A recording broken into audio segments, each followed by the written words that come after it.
So I wanted to talk about the Fulani strategy, the nomad way of growing their cow from 1 to 100, from 100 to 1,000.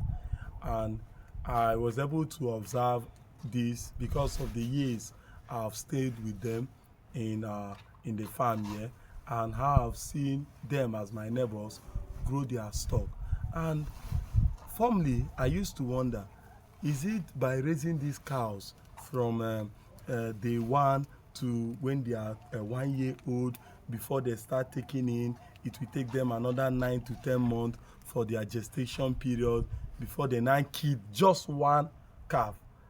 How do they manage to grow their cow in this way? Because just a cow just giving birth to only one kid a year, and you see them progressing, you see them having a whole lot of flock with them. How are they able to do it?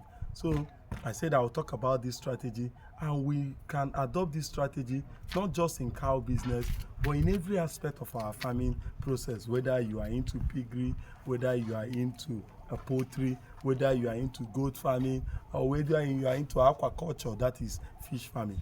Now let us quickly decipher what they are doing differently and how we can also do that in our business. Number one is they bring in external source of fund.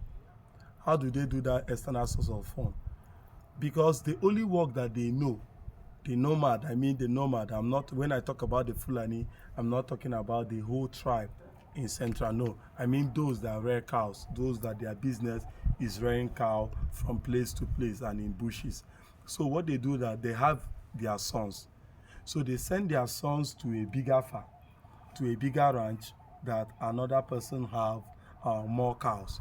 And the agreement they do with the person is that every 5 months, 5 to 6 months, depending on the agreement, you will show one cow to that child.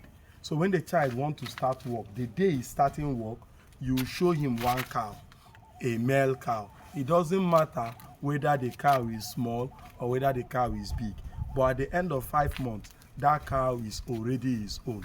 So what he does is that he bring back that cow back to his family farm. So if they have like 3 children, for instance, the 3 children are in different farms. Every 5 months, the 3 children will bring in 3 cows.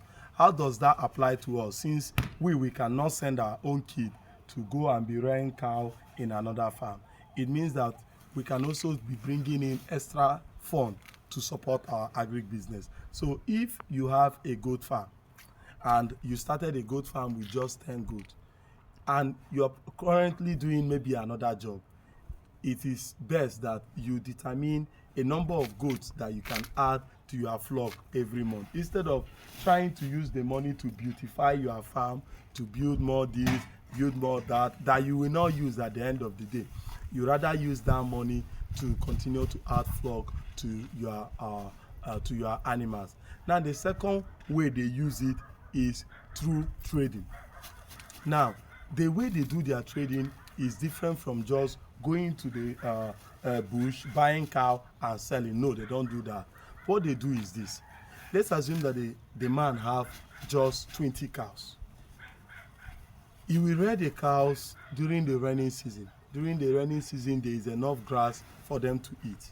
Now after they have eaten grass, during the festivity, that is approaching the dry season, November, December, he will look at the sizes of the cow, and if it is a male cow and he have already impregnated other female cows that are there, what he will do is to sell that male cow. A Fulani man is never emotionally attached to any animal. All his animals are for business. They are attached to the animal just the same way a man selling a car is attached to his car to sell off. A man selling clothes is attached to his clothes to sell off.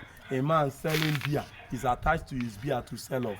So he's not attached to the cow that, this my particular cow is a cow that I cannot sell. No, with the right number he sells it. Now look at what he does with the money. After the rainy season, towards where I stay here, our dry season start from November. So towards the festivity, which is December, they sell the big cows, or the sick cows, or the cows that are not kidding, the cows that they have given time but she normally get pregnant and maybe have abortion or miscarriage, sorry, or she doesn't take in at all. So they look at those cows and they sell it. Now when they sell the cow, they don't just use the money anyhow.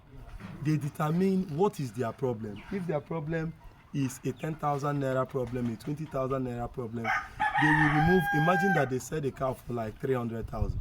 They will remove that 20,000 or 50,000 as the case might be. That 250,000 naira remaining, they will use it to buy 2 cows. So it's just like afforestation. What we learned in secondary school, deforestation and afforestation, that when you cut down 1 tree, you plant 2.